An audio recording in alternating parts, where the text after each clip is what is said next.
Hello everyone, it's me, your average bonehead, Jay. Anyone else in the mood for strawberries?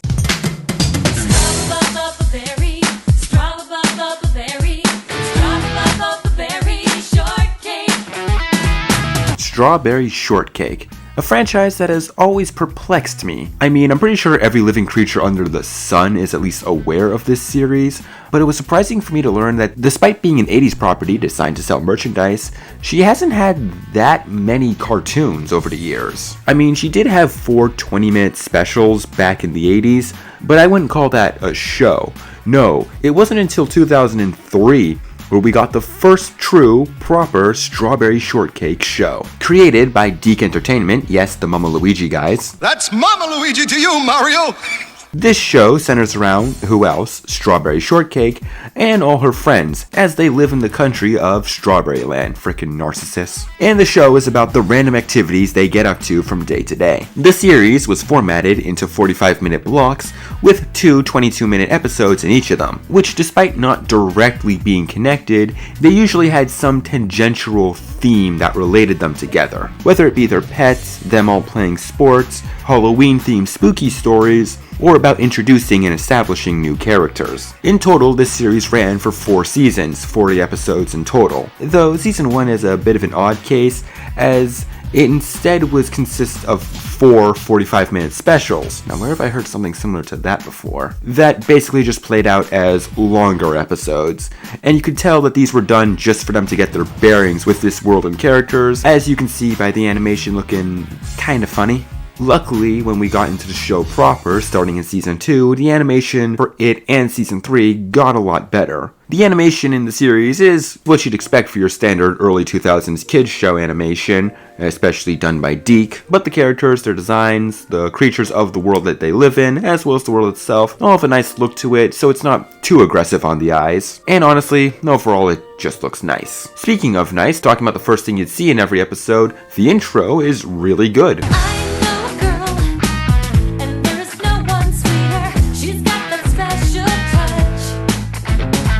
It's honestly not what you'd expect from Strawberry Shortcake, and I think that's why I like it so much. It's also really catchy.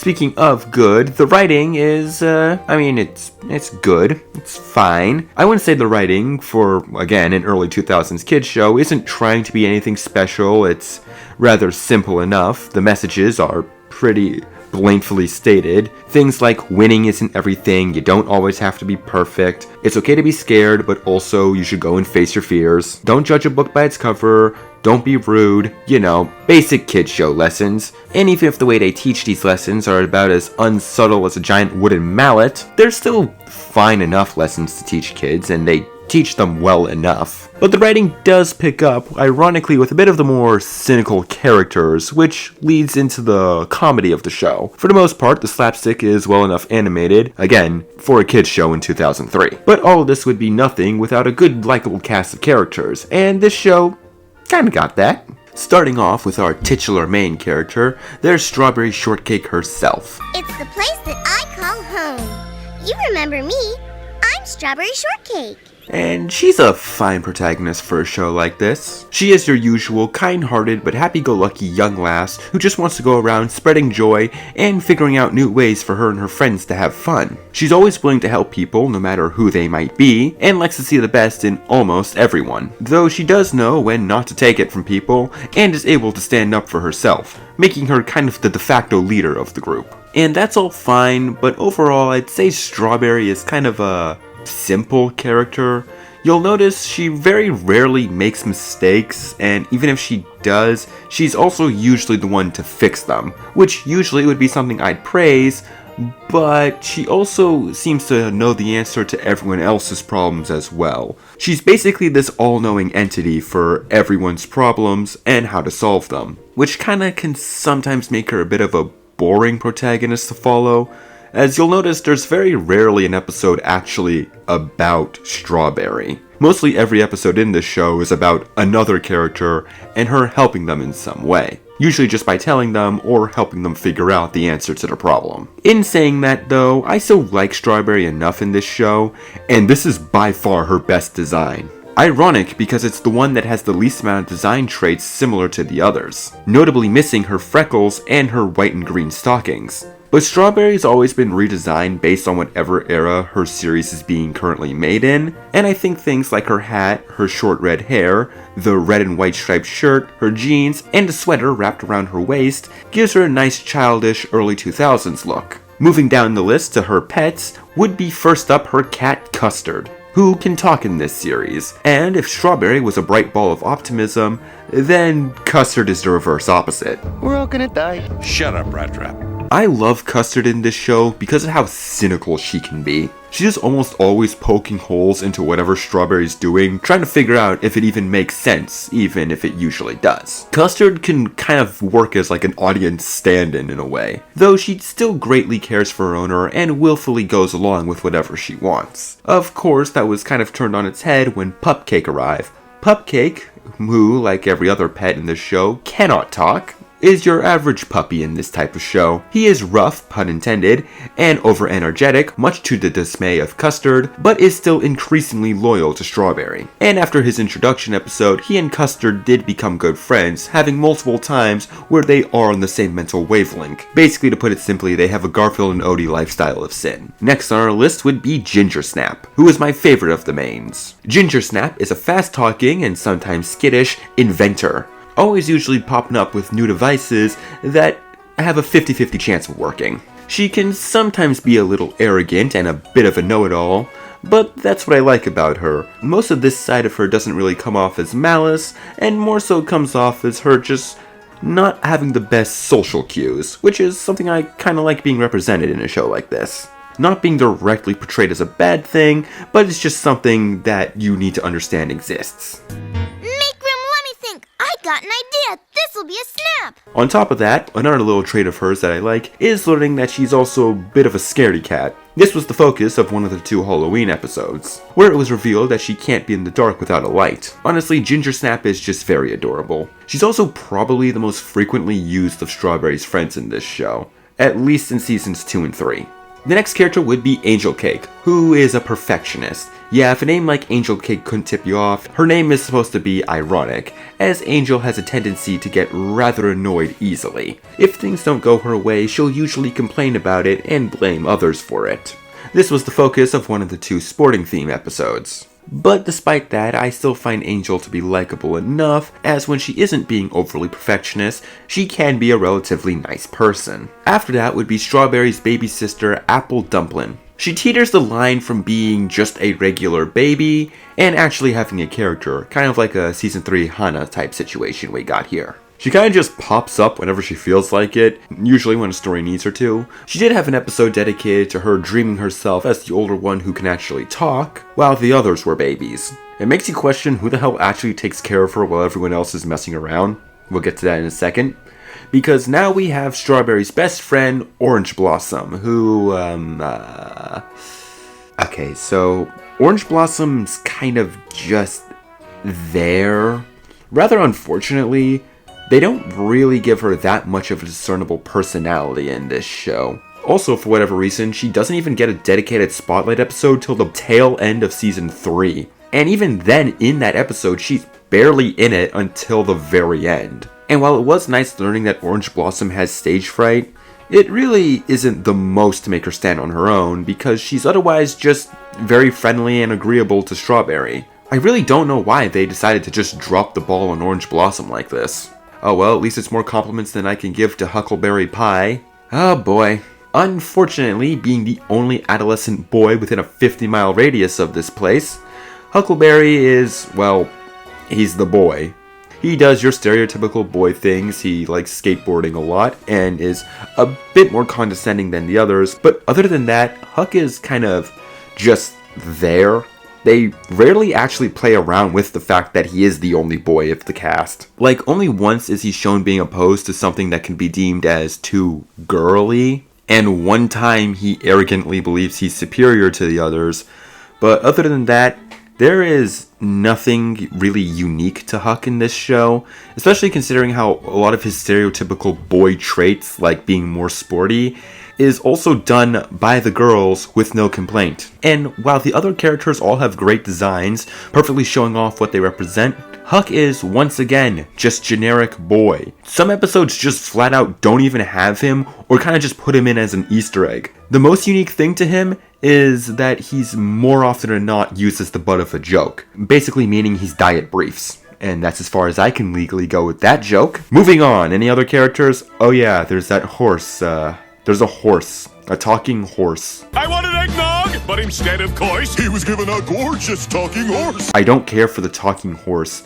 She really only just exists to give the characters kind of an adult figure. Because yeah, if you didn't notice, there's no adults in Strawberry Land. It's always been kind of weird that Strawberry Shortcake just did that for the longest while. Just no adults, with some exceptions, and usually they're antagonists. Can we go back to being positive? Good, because there are some recurring characters that I really like. First on the list would be Blueberry Muffin. We actually got an episode dedicated to her moving into Strawberry Land, and this lass is a nice little cutie pie. And she likes to read and then dress up based on what she was reading, usually putting on little plays. And it was nice seeing her get along with all her new friends. Speaking of recently moving in, that would lead us to Rainbow Sherbert, whose personality is mostly just her being a sailor, but that is a little fun personality, especially her dynamic with, we'll get to her in a second. So let's move on to Lemon Meringue and Raspberry Torte. These two each get only one major appearance, but they are legacy characters, so I might as well mention them. Lemon Meringue is kind of your style fashionista type, but Raspberry Torte's episode was about her needing to learn to have good manners. So this was a fun little thing of her not understanding why these were good until finally bad manners caught up to her. Again, a nice little story with a nice little message, and a good use of a, well, one-off character at this rate. Which all leads us to Peppermint Fizz, who is probably the closest thing of a main character antagonist this show has for the most part. Peppermint Fizz is rude, arrogant, always believes that she is the best, a liar, a cheater, and she's my favorite character in the whole show. Peppermint Fizz works so well in a semi-antagonistic role that constantly needs to learn her lesson. Basically every episode that features her has her acting all superior to everyone else or not liking something new. And she will consistently be rude and ridicule whatever she doesn't like. She lives on a boat? Isn't that just the most all-time neatest thing ever? It's different anyway. Of course, this always backfires on her in some way, like in the other sport and pet related episodes, where in one she wanted to prove that her pet was the best, and the other she wanted to compete in their sports day so she could win Strawberry's garden, just because she couldn't comprehend how hers wasn't growing. So rather than just playing normally, Peppermint opted to cheat, scam, and lie her way to the top, which both times horrifically backfired. In the sports day one, she ended up beefing with a toddler. When Rainbow Sherbert came along, she was dismissive of her solely because she was different. Until once again this backfired and she learned not to be rude to her. The reason why, despite how genuinely awful Peppermint Fizz sounds, why she works for me as a character, is mainly because of the type of show this is. This is a series that is heavy on teaching messages to kids, and it makes sense to have a character who's consistently awful to help teach kids to not be like her. But on the flip side, I also think she's just the most entertaining character, whether it's the way her rudeness is written and voiced, And just whose is this? or just watching her spectacular failures. I'd argue she's the funniest character of the bunch. And also because, kids show, at the ending of the episodes, she still ends up learning her lesson and can have some sweet moments to her. On top of all that, Peppermint's design is just the most adorable of the whole bunch. Yeah, right.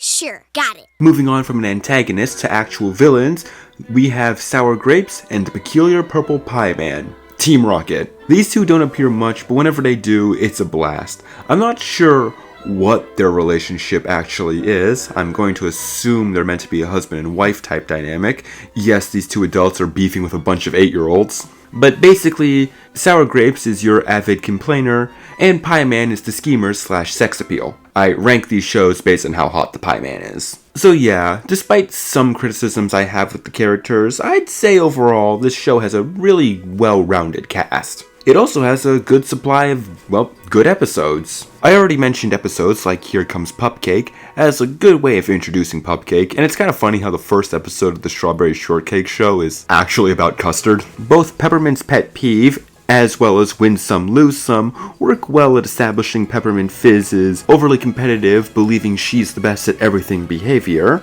This also goes for Angel Cake in Angel Cake in the Outfield. Personally, one of my favorite episodes in the whole series has got to be Ginger Snap's No Light Night of Fright, as once again it establishes why I like Ginger Snap so much. Her skittish, easily scared personality being put on full display here. I also just like the entire opening bit where she's just trying to ignore Strawberry's invitations, and it takes Strawberry way too long to come to the conclusion that she should just hand deliver the invitation. Episodes like the Blueberry Beast and the Costume Party work surprisingly well introducing Blueberry Muffin and Rainbow Sherbet, though the Costume Party once again gets more points for me because of Peppermint Fizz.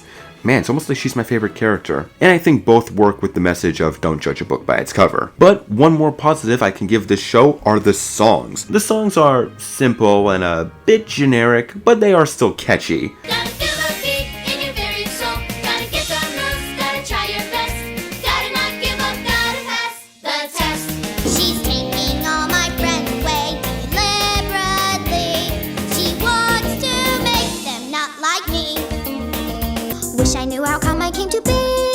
The shaky, quiggy, scaredy little me. So overall, Strawberry Shortcake 2003 is a good show.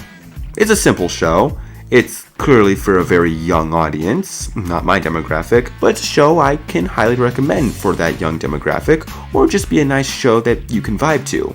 For the most part, it has a well-rounded cast of characters, it teaches good lessons, it has good writing, some good comedy, and a lot of the songs I could classify as bangers. It's just a simple, good show. It's inoffensive, and honestly, I had fun with it. And I think maybe you could have fun with it too. Now, I'm your average bonehead Jay, and I wish you all good night.